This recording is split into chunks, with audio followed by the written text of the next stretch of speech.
Hi, everyone. Welcome, welcome, welcome. It is so good to see, or at least see the avatars of so many of you. Very cool. It's kind of working its way there now.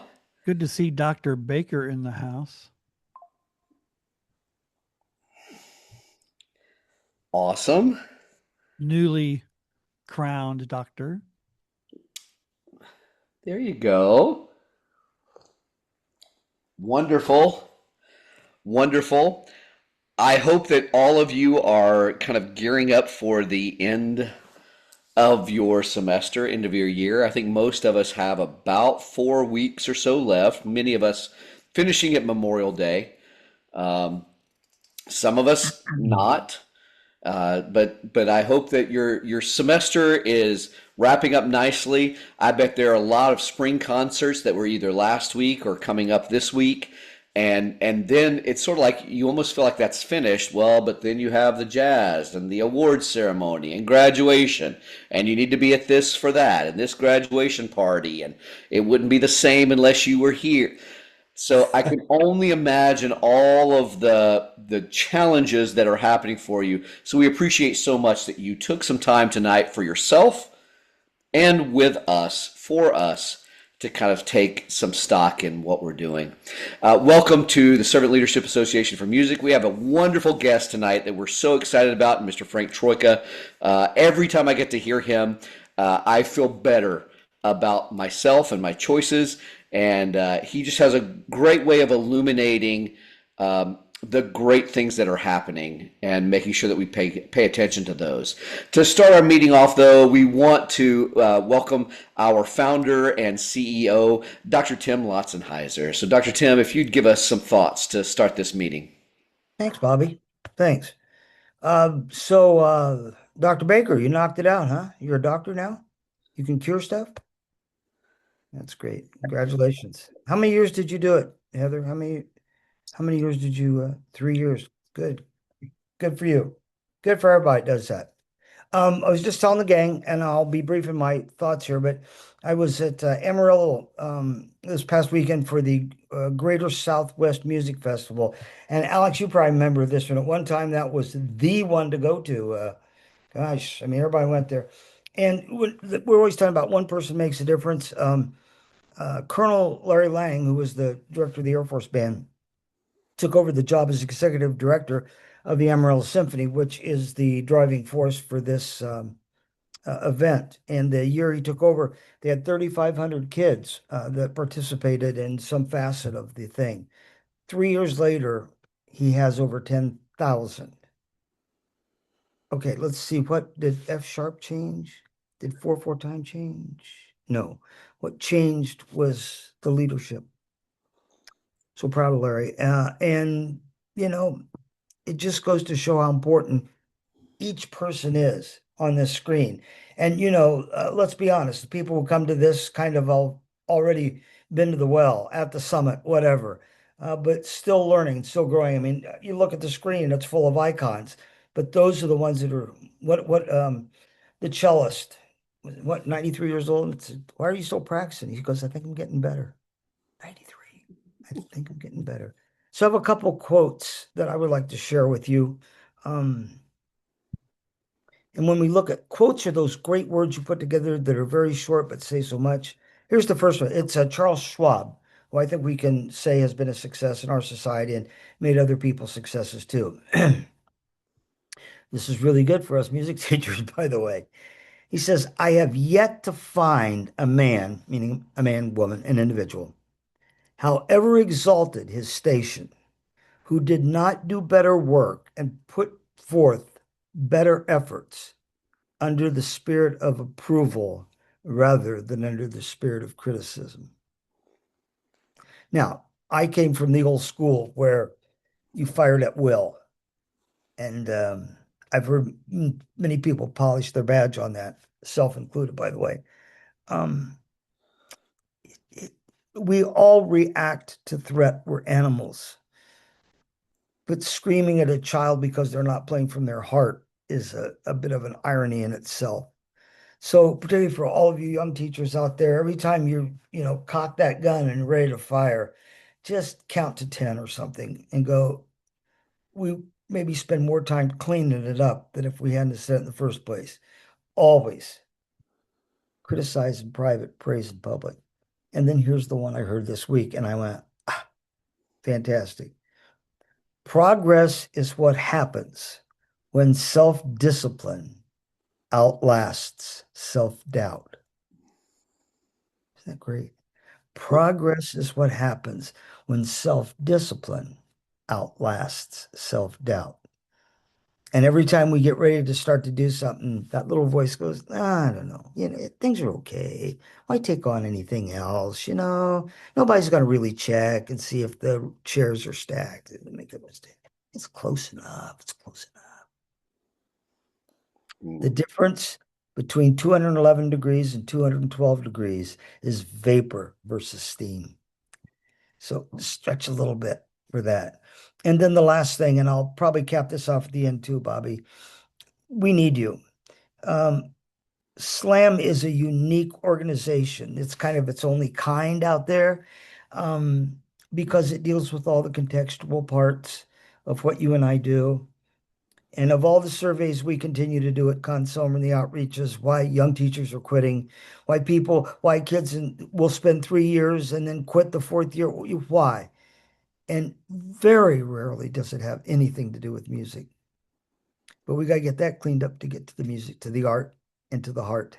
So I love you all. I'll pass it on back. Thanks. Thank you so much, Tim. Well, the weeks are getting closer to the end of the year, but this is the time I have, Gary Gribble and I have not spoken about this, but based on what I know from him, he's one of the best planners and prognosticators that I've ever seen. And by prognosticator, I mean like that person I got the feeling that every time I talked to Gary, there were no real surprises. He kind of had a feeling who was going to be coming in next, what was going to happen, because he planned so very well. So I have a feeling that as we come to the end of this year, he's got some thoughts about either ending strong and trying to point us toward the next year ahead. So, Mr. Gribble, if you would, giving us some tips and tricks that we can put into place this week. Well, sir, I wish I could fulfill your prophecy there. But what I want to talk about this time does relate to what's happening at the end of school, what will happen to get us through the summer and into next year, but in a slightly different angle. And we're going to talk about relationships that you have with everyone there on your campus, in your community. So often you'll hear, especially young directors, my principal doesn't understand what I do. They don't support me. They don't understand what it takes to do what I do. But you have to wonder, did you sit down with that principal and explain to them what you do? Did you schedule a regular meeting with them to tell them your vision for the future of the program that you're running? They have so much on their plate. And until you've really stopped to think about what they deal with on a day-to-day basis, they deal with every teacher in every department, every subject, every program, all the discipline cases, all the parent problems, the community issues, the budgets, the pressure from above for achievement and testing. I mean, it's unreal what they deal with. So, of course, they're not going to just be sitting there one day and say, I wish I could go learn more about what the band program does, or the orchestra program does, or the choral program does. I mean, bravo if they do. But it's really on us to go and sit down with them. And I found I had 7 principals at my school while I was there. 5 of them I was able to sit down with and have wonderful conversations. The other 2, you have those. But to a person, they all said, thank you for letting me know. I had no idea how many things you're juggling, how many different hats you're wearing simultaneously. So get to know them, sit down, talk with them, tell them your vision for your program, your school staff. We're always told as young teachers, get to know the secretary and the head custodian, but that is so true. The school secretary can save you. When you have to get those credits turned in for your certification and something has fallen through the cracks, they can be the detective to go find what you need and help you out. And the stronger your relationship with them, the more willing they are to help you out, work with you. And they can be a great resource also of keeping you informed of what's going on school-wide, what's happening in the community, because they talk to a large swath of people that are related to your school. The cafeteria manager, of course, because you're going to need that someday. You're going to need to do a meal. You're going to need to use the facility there. You're going to need some help with your banquet, whatever. So get to know that cafeteria manager. They're great people and they work super, super hard. Your media specialist, because when are you going to need some equipment that they have stored in their little room there? When are you going to need some help with something that they can do as far as, a function that will help you with something that you're trying to get solved? The school bookkeeper. Oh my goodness. As you're going through all the paperwork and doing the purchase orders and doing all that, if they're on your team and on your side, they can help alleviate some of your headaches. Your peer teachers. So often we're guilty of sitting in the band room, eating lunch at our desk, being isolated in our little corner of the building, and we never ever sit down or talk with other people. I finally was able to get out of the band room and made it just a mission to go in the cafeteria and sit there every single day during lunch period and talk to the other teachers who shared the lunch schedule. One of my best friends to this day is the lady that taught gifted psychology. And I still will go over to her house and sit down and have a chat with her and her husband just about things in general. And they can give you insight into some of the same students. You share students with them, and they can give you insight into those students. Classroom management, things that are going on that affect them, and you find out, wow, that's the same thing I've been dealing with. I had no idea that somebody in the math department was dealing with similar issues. So you get to know them and build that network, and then again, they'll have your back. I don't know, several times I had teachers from other departments. If you need me to come in and watch a class period for you, when you have something you have to do, I'd be glad to come down, just sit in your class and do that. When we were doing testing and had to cover testing and there was a conflict, I'll take your test duty for you, and if you had the relationship, you could make that situation work. The parents, we have to look at them beyond fundraisers, chaperones, and equipment dads. And there will be parents in your community that have skills, have connections. They're best friends with somebody on the school board. They have business connections that might be valuable to you. So make sure that you're getting to know those parents on a level beyond the booster club meeting. Community leaders. There are people in community that are in positions of power, positions that make decisions budgeting wise, scheduling wise, policy wise. Some of them might have been in the band when they were in high school. And you find that out. You meet them, talk to them, and find out. One of our school board members now is a clarinet player. There you can open a conversation and get to talk with those folks. Service provider, do you know somebody? Can you create a relationship with somebody that's able to do that? Somebody that is into sound and audio. And if you can build those relationships, either through connections with band parents, connections at events, again, a resource that you could have. And it could be, the dry cleaner if you have to have your uniforms clean. But if you got a good, solid relationship with them and you offer to help them out. I'm going to go back to that head custodian. I skipped over that for just a minute. And I'm going to tell you a personal story about that one. Our head custodian for quite a while had immigrated here from another country, and he was over in Bosnia. And when there was war going on in his country years ago, he was recruited by the Army. He said, when I say recruited, I mean my friend and I were walking down the street and a truck pulled up and threw us in the truck, and we were in the Army. And he decided to get his family out of there. He moved his family out. He moved here. He was an attorney. And I met him as the head custodian of our school. And I said, Dragon, why are you an attorney? Why aren't you being an attorney? He said, it's too complicated in your country to get all that done and get back to doing that. But I'm fine here and I have benefit in all this. And I've told this story before about him, but he would look out for us. So if we had construction on campus and those construction workers went to store their equipment in the band room because it was a nice big open space, Dragon would make sure that our floors were covered, that they didn't bother anything else. He'd go down and lock all the side doors so they couldn't get in our practice rooms. He'd at me and say, hey, they've been in your room today. You might want to go in and check out, make sure everything's okay, and all that. Even to the point of when our copy machine ran low on paper, we never had to ask. He would just come rolling in a box of paper because he walked in and looked and saw that we were low on paper. So little things like that you don't think about as you're doing your lesson plans and as you're dealing with all your other things, but they can be so valuable to you.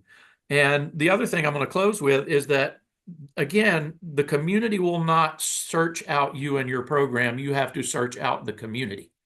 So invite these people to an event. Send out invitations to all of your concerts and activities. If your group's going to be playing at we have a food fest in Marietta, a big food festival, and some of the jazz bands will go play. Mention that to those community members. Our group's going to be there on Saturday from 2 o'clock to 3 o'clock. Drop by, be our special guest, come and watch. And, make them aware of what you're doing and try to get them to understand the importance of that relationship and how they can help you, and you then can in turn help them, send business their way, advertise for them. So, it's easy to get caught in our room. It's easy to get, bogged down with all the day to day, but just that few minutes to go have lunch, just that few minutes to go speak with the secretary, 15 minutes to talk with your principal, just as you're going through the local businesses, saying hi to the owner, meeting them and introducing yourself. It doesn't take much. But then if you'll continue to build those relationships, it can pay big benefits. That's me. Thanks. See, Gary, you still tied it in together, because this is the time of year where you can really take that time to do it. When we don't have, I mean, like, I know it's busy, but it's kind of the fun busy. It's not concert festival, it's the spring concert. It's like, and boy, I wonder what your head custodian would do if you invited him personally to come to your spring concert. Or like one of any of those things. And then you want to take it one notch higher. If you acknowledged any of those people at your spring concert, as I'm going to thank our principal, thank the school board members, but I also really want to thank our head custodian, Mr. and Mrs., or our lead. Like, they've just been really strong in helping us. Like, I think that would cement a relationship that would be very powerful for a long time to come. So it would be great. I hadn't done that in a little while, and you just kind of reminded me. I need to make sure that I get back to those. So thank you very much, Gary, for that. Absolutely. And I'll jump in and say, we would acknowledge at our concerts, well, any faculty members in attendance, please stand so we can recognize you. Just as a general thing. Any of the staff or faculty members, please stand and be recognized. And it goes a long way. Absolutely. And I think for young teachers, at least the ones that I'm coaching now, having personal conversations is a little bit tough. We're so used to emails and texts and postings and all those things. But the idea, Wayne is my lead custodian, and I make it a point each week. Like, I just need to go by and say, hey, and see how things are going. Ask him about his wife, ask him about his family. And you're right. He takes great care of us. And there have been some times where my goose would have been cooked without Wayne Mack. Thank you so much for that, Gary. Really appreciate it. Speaking of somebody who keeps us moving forward and has been a real inspiration to me for a very long time, I first met Frank Troyka. I didn't meet him. I heard his band at the Midwest Band and Orchestra Clinic, and I still talk to him about that, when he did the first movement of the Hindemith Symphony in E flat, which blew my mind. I'd never even heard of this, and it was a wonderful concert. And so that's where I was like, okay, I need to find out who this guy is. And then we've done leadership stuff together and all kinds of things. And everywhere he goes, from Blue Devils to different places, just incredible. I'm going to get out of the way. Steve, I know that he is your guest, so I don't want to steal too much of the thunder, but I can't tell you how excited I am to have Frank Troyka here with us tonight. So please, Steve, take it.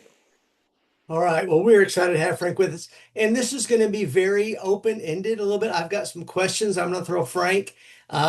We do a little monthly series on pursuing leadership mastery. And so some of this will be repeat, some of it will be new information. But if there's a question you want to ask Frank, something pops in your head, put it in the chat and we'll make sure we get to that. So Frank, we're excited to have you. So let's start with the basics. Why student leadership? Why does it matter? Frank, what are the benefits of having a student leadership team? Why should we do this? Seems like a lot of trouble. It is a lot of trouble, especially if you do it right, because you've got to spend time preparing your kids for those responsibilities. Student leadership helps create ownership in the program. And when there's ownership, there's buy-in. When there's buy-in, things perpetuate. And it's critical to the culture of any organization.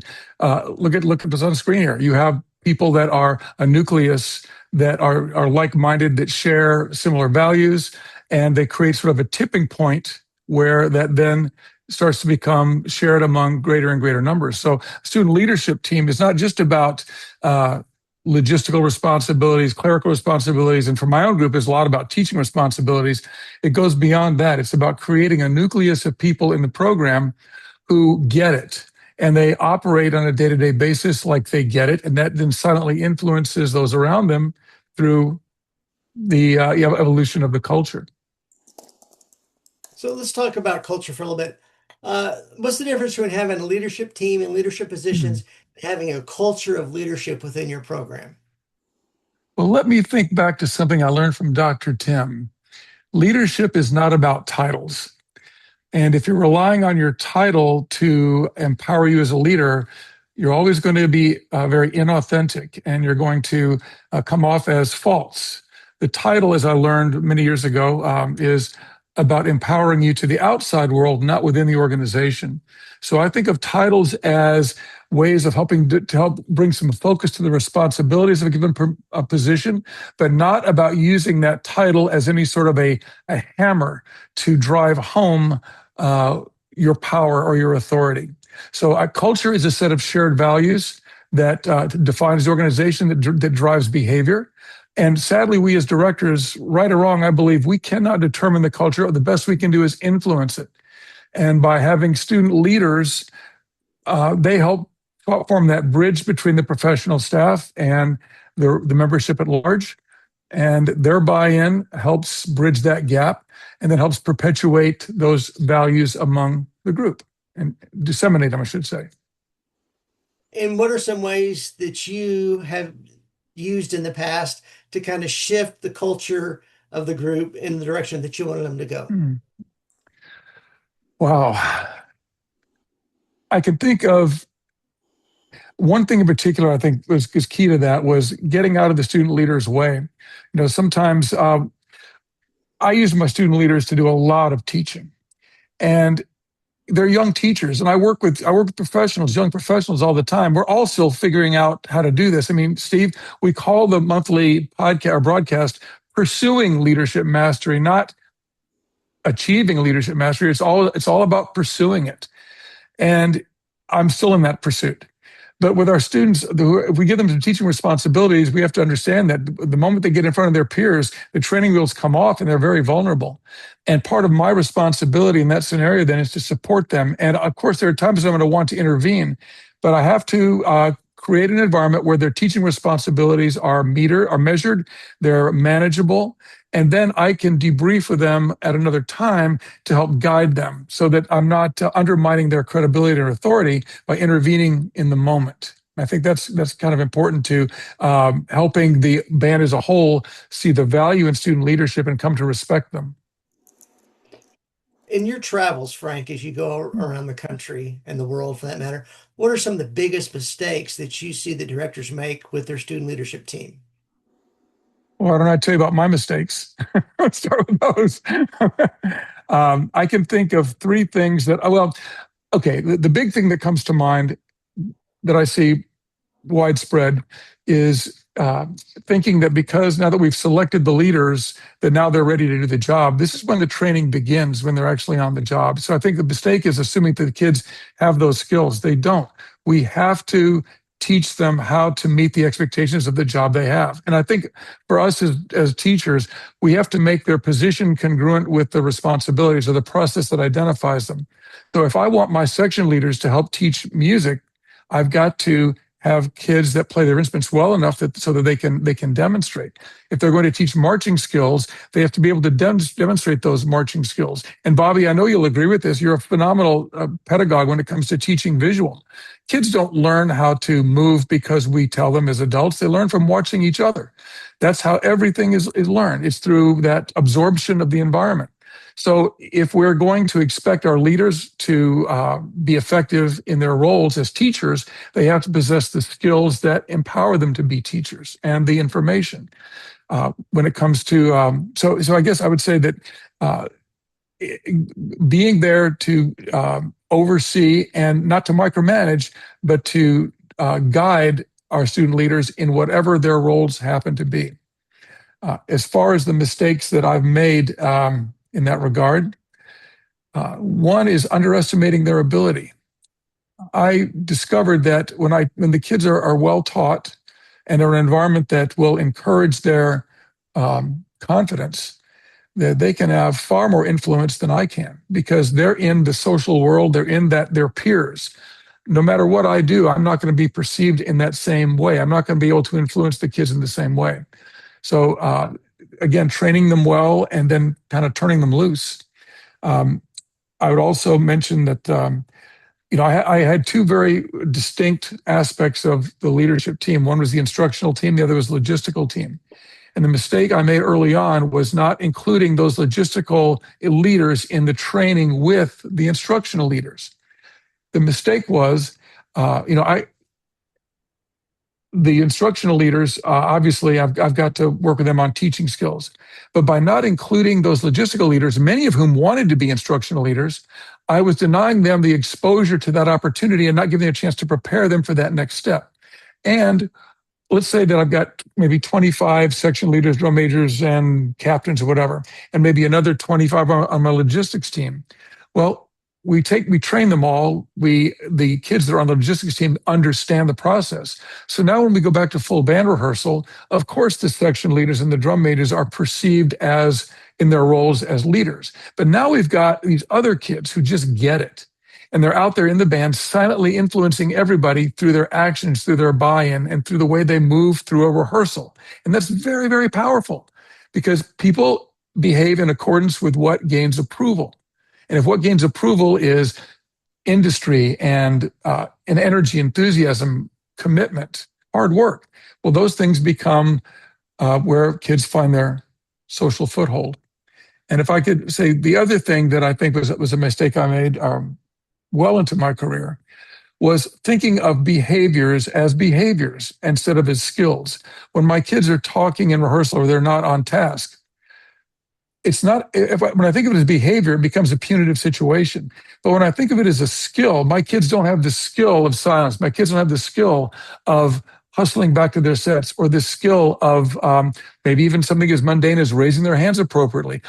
Those are things I have to teach. And the moment I started thinking about those as skills, I approached them differently. Just like double tonguing or, any aspect of playing an instrument is skill-based. When we think of the way we rehearse as skill-based, it changed everything for me and how I approach that. Frank, can I interrupt? I just did, so I must be able to.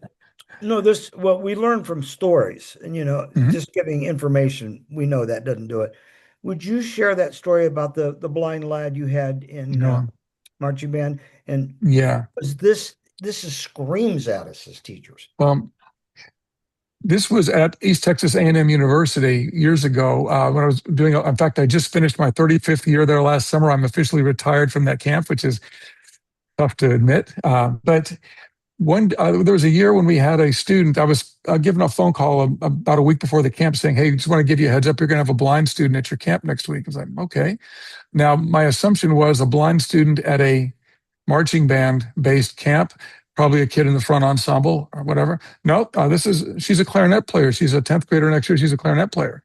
So now I default to, well, she probably stands up next to the podium and plays her clarinet because clearly she can't march. And the response is, no, she really wants to march. Now, see, the problem here is I'm not looking for ways to create an opportunity for this kid. I'm looking for ways to make myself feel better about dealing with it, where I don't have to worry about trying to get this kid to do something that's outside my comfort zone. And just to kind of cut to it, this kid was a wonderful kid. And she managed to learn her music without the aid of anything visual, obviously. And when it came to marching, what's interesting is she actually ended up having sort of an advantage in a way. She was not distracted by what she saw others do. So when I was giving instruction, she saw in her head what I was describing. And so she was creating the perfect picture in her head of a band that rehearses. So in her mind, everybody's hustling back to their sets. Everybody's raising their hand all the way. Everybody's at their standby position. Everybody's working hard. So when I say hustle back, she, in her, whatever way she can, she's always hustling back. And she's not in any way distracted by those who may not be rehearsing on that level. Now, this particular week, it was triple digits every afternoon. So it's brutal and it is hot and it is uncomfortable. So I've exhausted all of my strategies for getting these kids to get excited about this. So near the end of rehearsal, we knocked off a little bit early, and I walked up to Melissa and I asked her, "Would you mind if we just ask some questions? Because I'm pretty sure that the kids have got questions. I do too. How are you doing this?" And because she's actually the marching sets now, okay, and playing. She said, "Sure, I'd be happy to." So we bring it in, and I said to the kids, we've got somebody here. We obviously with a different set of circumstances. I said, "Would anybody like to ask Melissa any questions about how she does marching band?" And there was a long pause, because somebody's got to break the ice, right? Well, the kid finally raises his hand and says, "So, how do you learn your music?" She said, "Well, it's best if I can have a recording so I can listen to it and play along with it, but I have to learn it sort of by rote." And she said, "It's really helpful if somebody can play it for me because then I can ask questions." But now think about this. What if all of our student leaders taught their kids, their peers, their music by demonstrating? What a responsibility that would place on our student leaders to be proficient on their instruments. So the only way, so let's say I'm demonstrating for her. If I don't articulate the same way or don't do the crescendos or the dynamics the same way or the inflection the same way every time, it's going to be very confusing as to which is the right way. Now, welcome to the world of color guard, because that's the only way they learn how to do their equipment work is through this folk art of the wizard, and the apprentice. It's about watching and emulating. So for Melissa, this was about having someone show her what to do.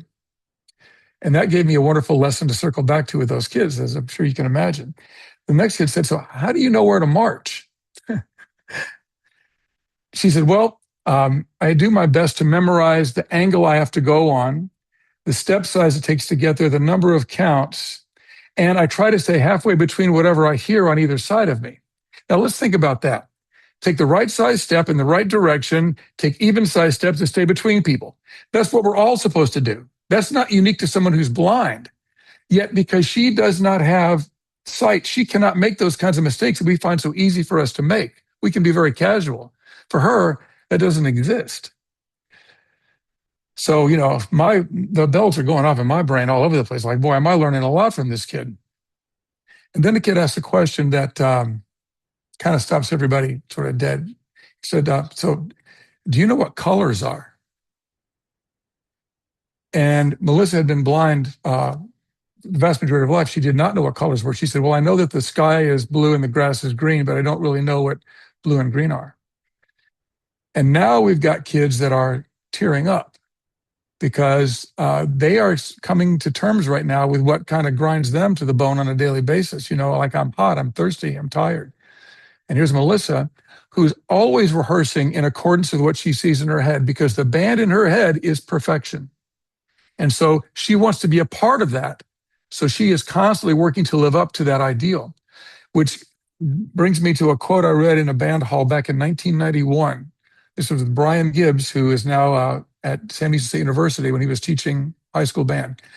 Big banner on the wall said, "We tend to move toward and become like that which we picture in our minds." And I will never forget that. So when I saw Melissa, there was personified. She was moving toward and becoming like that which she pictured in her mind. So fast forward several years later, I had 2 blind kids in my band in my teaching in Houston. And boy, did I have a way of approaching that now. I learned a lot, and I can thank Melissa for that because, and the irony here, though, is if you think back to this is the ironic thing. If you think back to it, Melissa showed up, and I saw all the limitations, what she could not do. She saw all the possibilities, which begs the question, who's the blind one here? She taught me a lot.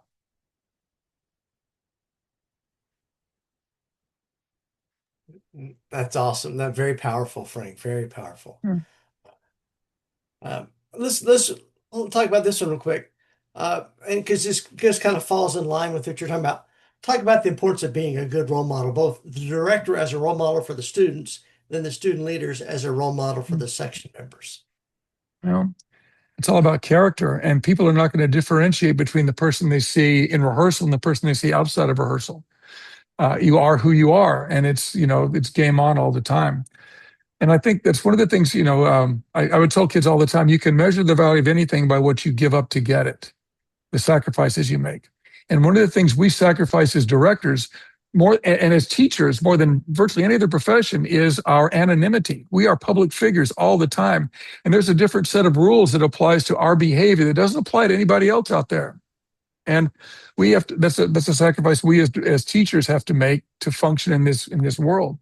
And one of the things that I think our student leaders have to understand is that there are certain things that they're going to be expected to do now to be in alignment with that, so that they are the role models. And so, and the way I try to frame it is your leadership influence is going to be determined by the relationships you build. Like Gary was saying earlier, it's about relationships, and it's about building those relationships.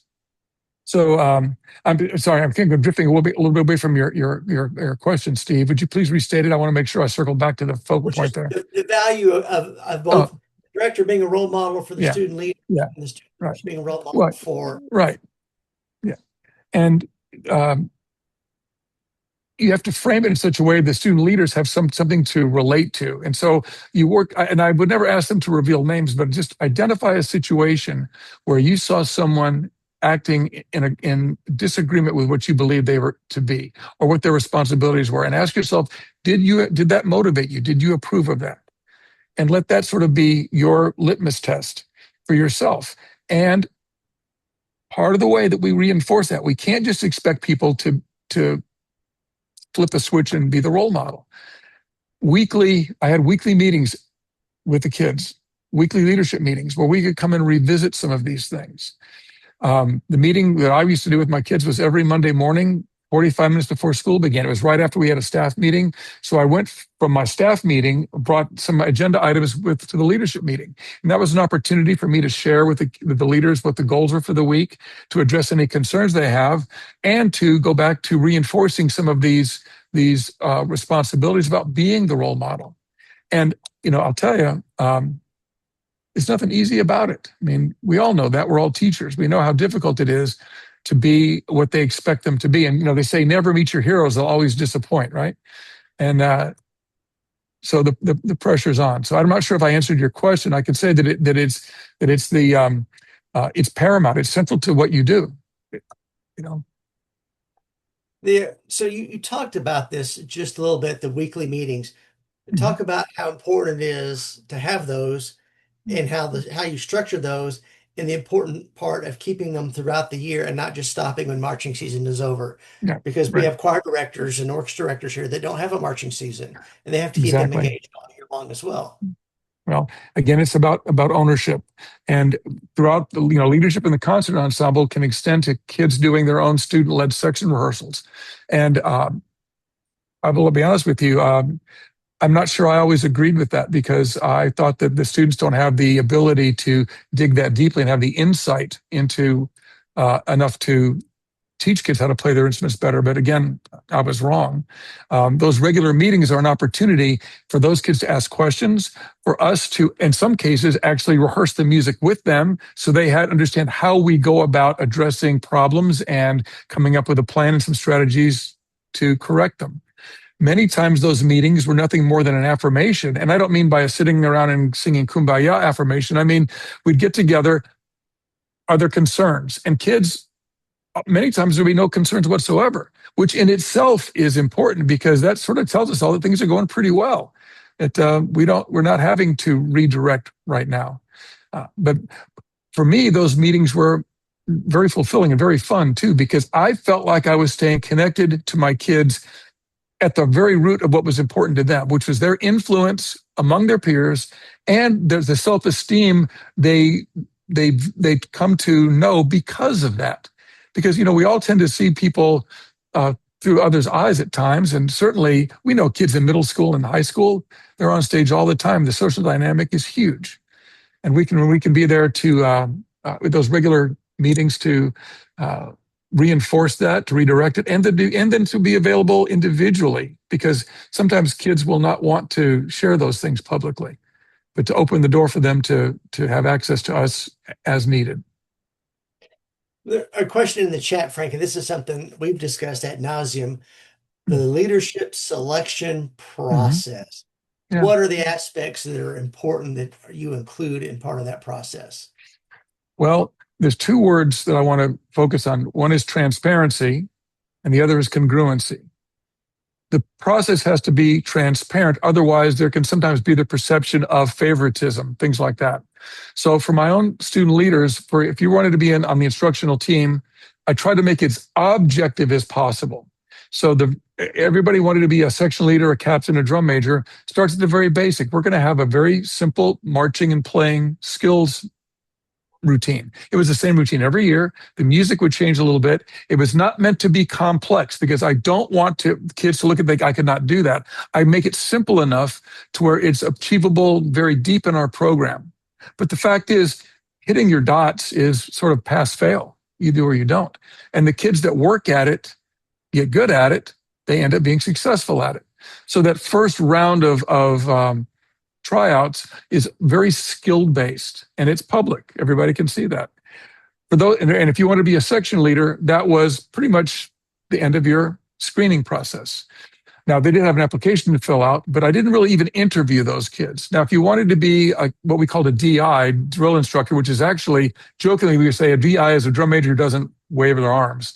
They had all the skills, the musicianship, but their job now is also to help lead section rehearsals, they would sometimes be marching techs in rehearsal. They would step out of the drill. There were only like 4 or 5 of those kids, but their responsibility is very, very much about teaching. So they had a next level, the second phase of the screening process was to teach them how to teach and to then give them the opportunity to do it. Now, let me say this.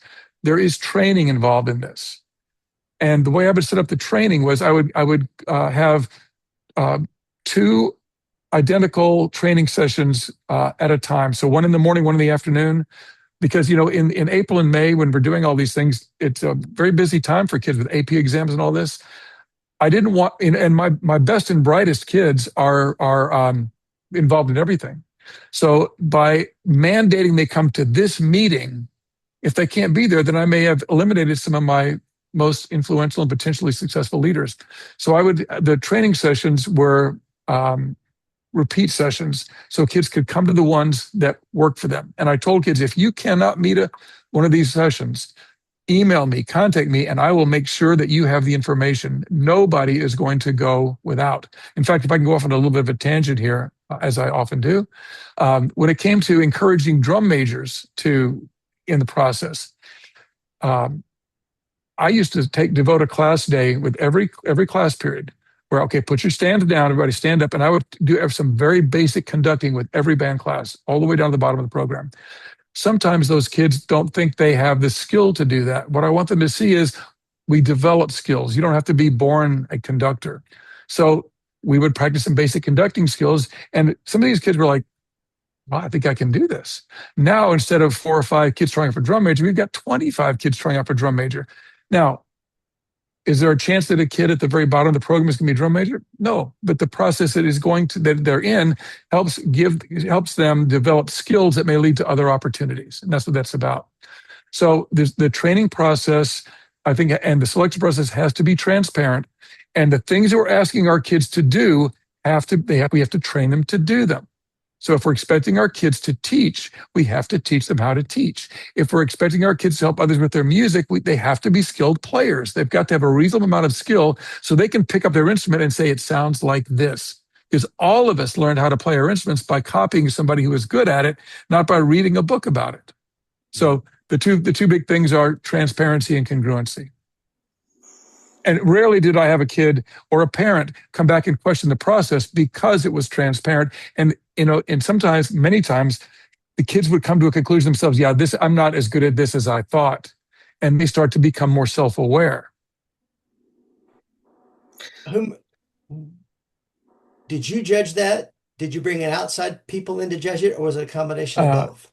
A combination of both. We as the staff evaluated it, but again, it's highly objective. It's not, there's very, we did interviews with the drum majors and the DIs, and that was in private, of course. But yes, I would bring in outside people to render an opinion and to give us some feedback. But the bottom line is, we have to be responsible for selecting those kids because we're going to work with them on a daily basis. And I also involved the student leadership of the student body as a whole, not the student body, but the band membership as a whole. We would send out like a survey where we would ask kids, and we would give them like 4 questions. This is, or statements. This is someone who I trust to give accurate information. This is someone that I believe presents themselves the same at school as they do away from school, and just have them respond to these things. And so that way the kids in the band as a whole were able to give some feedback. And sometimes that provoked some questions that we then have to follow up with kids. Hey, there was some question on the leadership survey about this. Can you tell us why this perception exists? And now we're talking about, of course, citizenship, right? So, yeah. So let's talk. You've got your team selected, Frank. Mm-hmm. We're going to have a leadership camp. What do you do? So if somebody's watching here. All right, Frank, tell me, what do I do during my leadership camp? Tell them what they should do. What should they accomplish during leadership camp? Well, work hard, play hard. If I had to boil it down to 4 words, one of the things that I love to do is I would take my kids away for 3 days and 2 nights off campus overnight at a church camp or someplace where we could get away from things. That, sometimes that's not practical, but I did my best to make that happen as often as possible, because once you get them away, we're not going to have kids that, well, suddenly I had a problem getting a ride or I have to work or whatever. They're all there for that purpose. I would have a very deep, and I'll be happy to share this if anybody wants it. I'll be happy to pull out former leadership retreat schedules to show how that worked. But there'd be a portion of the day that was devoted to health and fitness, where we're physically preparing our bodies through cardiovascular work and stretching. There is a musical part of it where we are working on playing our instruments. This is everybody, logistical and instructional team. We are going to work on our marching skills. We are going to practice teaching each other.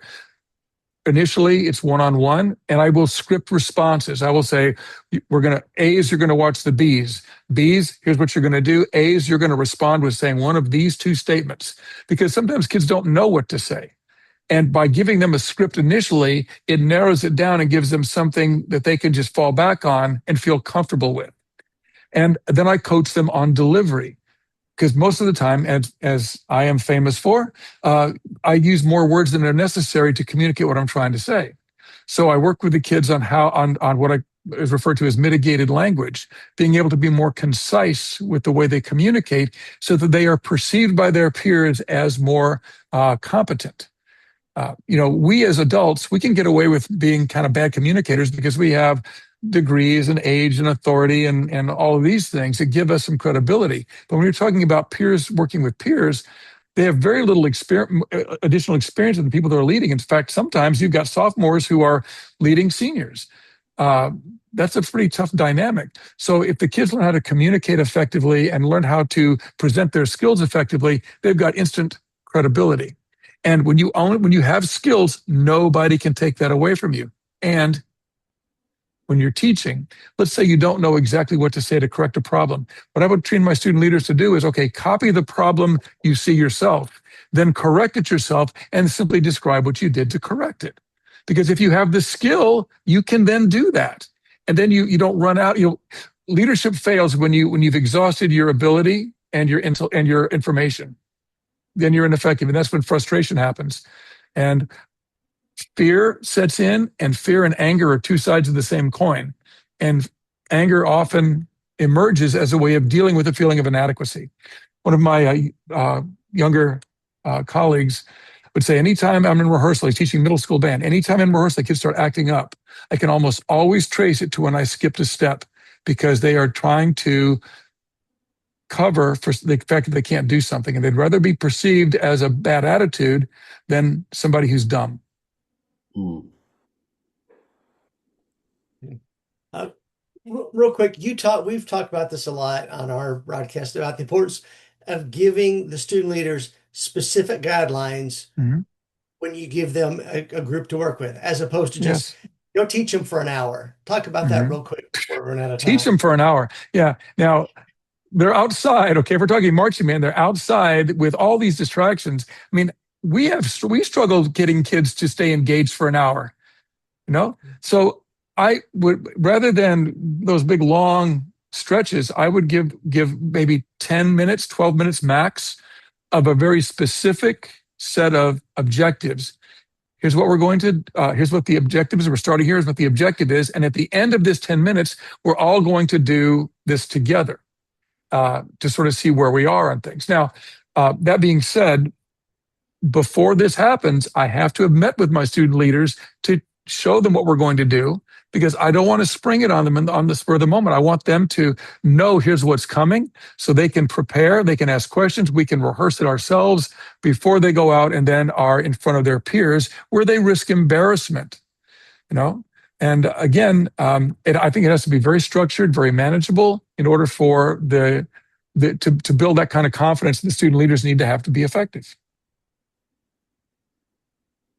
Wonderful. And just so many great things. We could go on this forever. So real quick, because we are the Servant Leadership Association for Music, talk about how you influence the servant leadership piece to your student leadership team and why that's so valuable. What I ask my leaders to do, and I ask my colleagues as well, when things are going well, give everybody else the credit. And when things aren't going well, take responsibility. Because when you give others the credit, it always comes back to you. It always comes back. But if you're constantly blaming others, then people are always in a defensive posture. So if you're really going to approach this from a servant leadership standpoint, we serve by enable. I hate to use these words because they're such buzzwords, empowering and enabling others to be successful. But that's really what it comes down to. So with my own student leaders, it's not about the glory, okay? It's not about the title. They have those titles, but we really don't emphasize them. We kind of downplay them. So it's mostly about the day-to-day. And now we do, and I will tell you this, with my logistical leaders, there's like an electronics crew, 5 or 6 kids, as a captain on that crew. They are absolutely as important as those section leaders in the wind section, because they are vital to the success of the group. We give them the same sort of credit. We honor them the same way we would anybody else in the program. So, if we want them to be servants, we have to value service, and they have to feel rewarded by service. Absolutely. Anybody have a question for Frank that they didn't put in the chat they want to ask real quick before we turn it back to Tim? Oh, Tim has another question. Go ahead. No, I just, for all of us, I mean, this is one of those, which came first, the chicken or the egg. It's been going on forever. Can you teach leadership? Can you teach what many of us call innate ability, right? I think, Frank, you're a good example. I think we'd all agree. You have both of them. You have an incredibly innate ability, and you also continually polish it. I have to believe it can be taught, but the intention of the person behind it and the spirit has to be there. You said you believe it can be taught, correct? Yes, absolutely. No question. I agree. I absolutely agree. Is there a certain amount of, well, some people have a perfect pitch that gives them a head start. Yeah, like, or in my ear training class, when the vocalists are, they didn't do it, and I'm sitting there struggling to find the tonic, there's a certain amount of charisma that some people bring, and innate, and listen, leaders are going to emerge, whether it's intentional or not, they're going to emerge. And I think by identifying those kids who are already influential and trying to give it some guidance and direction, we're already capitalizing on an asset that we already have. But yes, leadership can be taught. It absolutely can be taught. But I think it has to start with the individual feeling they are capable and that they have the ability. If they don't believe in themselves, how are others going to trust them? Thank you, Frank. Some of you asked about. Go ahead. I'm sorry. No, somebody asked about the leadership camp schedule. What I'll do is I'll get Frank to send those to me, and then I'll just link those in our regular email. Yeah. And somebody asked about. Oh, go ahead, Frank. I blew it. Okay. So yes, there's music rehearsals. There's in the afternoon, we're going to go canoeing. We're going to go do archery. We're going to go swimming. Then we're going to come back and we're going to have another rehearsal, then we're going to go to dinner, and then we're going to go watch a movie, and then late at night we're going to share stories, you know. And I would always ask the kids to bring something from home that is meaningful to them, some object that they could then share with the group that tells a little bit about something that they do outside of band, something that has been meaningful to them. And man, do we learn some great things about that, because the kids now start to share these things that they want to share, but they haven't had an opportunity to do it. And now everybody starts to, you know, look, bonds are created through shared risk taking. That's why this band family thing it's so obvious. We go out every week. If you're a marching band, you go out every week and you bare your soul to your peers at the football games. That's a risk. And the shared risk taking, even when sometimes the risks don't always pay off, the shared part of it prevails. And it's the shared risk taking that brings people together. So the whole reason by doing this retreat where we take them away is so that we have the opportunity to see each other in those in different roles, different contexts. And the kids come to know the staff differently. We come to know the kids differently. And there are bonds that are forged there that simply aren't available to us on campus.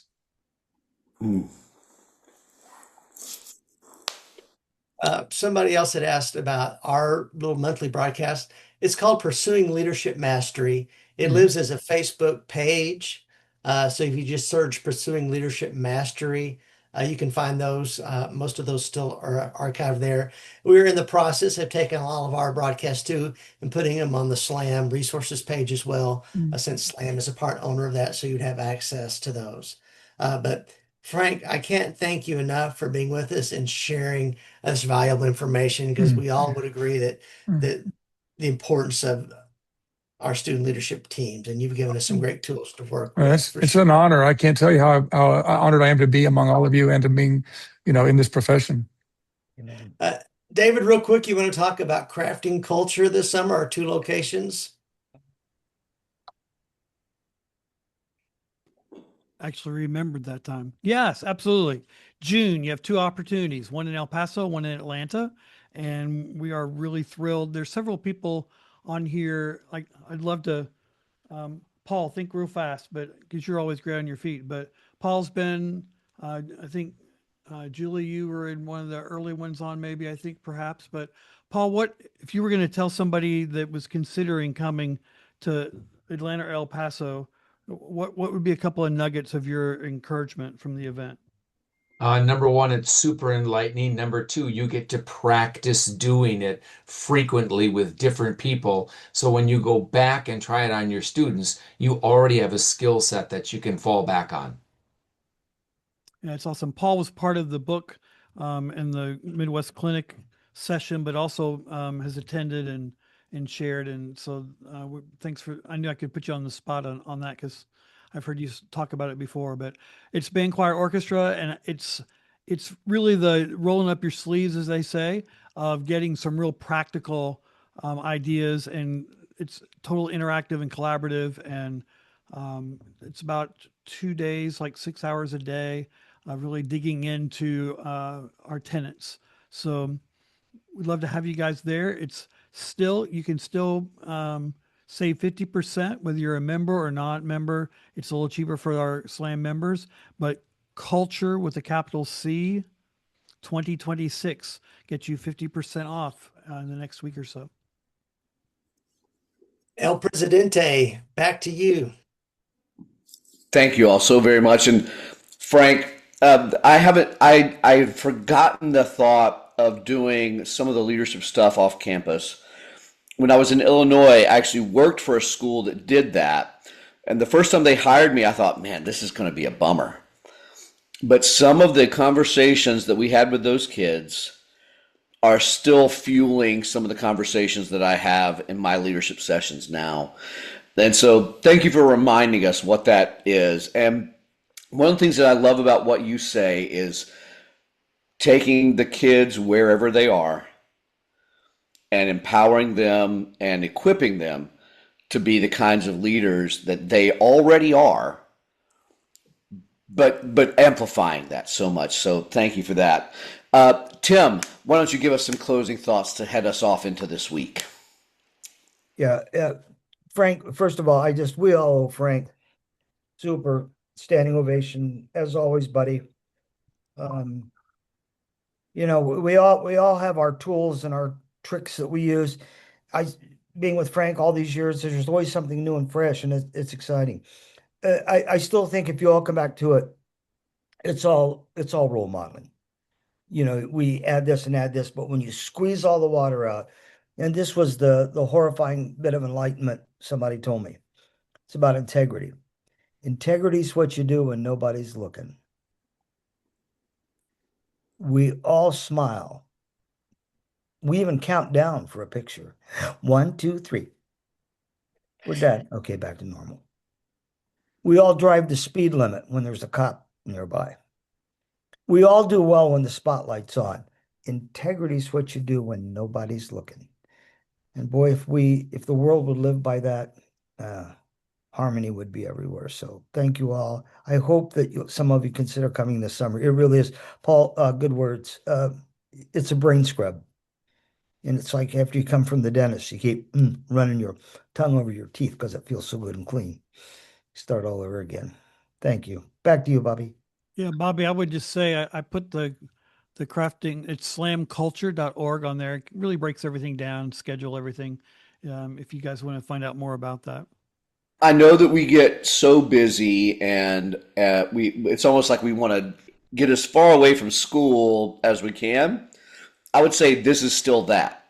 It's a lot of laughing, it's a lot of learning, but it's a pretty emotional ride, I would say. And the ones that I have been at, the couple that I did in Charleston, even just presenting, people really kind of open up, and you get to share that vulnerability with each other, and also share some of the growth and progress. It's just really incredible. Well, this is our last of the Sunday get-togethers until next year. And so, from me personally to everybody, thank you for sticking with us. And to David and Steve for organizing these to such an incredible degree. Like, this wouldn't happen without the two of you. Thank you so much for that. Cecilia, thank you for setting such a great standard for us for the last 2 years as to what this should be. Really appreciate that quite a bit. And then, Tim, you did okay too. Thank you. Tim, we wouldn't be here if it weren't for you. Thank you. Student leadership would not be doing what it's doing had you not come forward just a few years ago and said, hey, I think high school kids can do more. And I think teachers, I think you can do more too. Yeah, So thank you for believing in us and for continuing to inspire us. Everyone, have a wonderful rest of your semester. Please join us online. You can see all these videos on YouTube. You can check us out at our website, and we really hope to see you this summer. Take care, everybody. love you guys. Love you.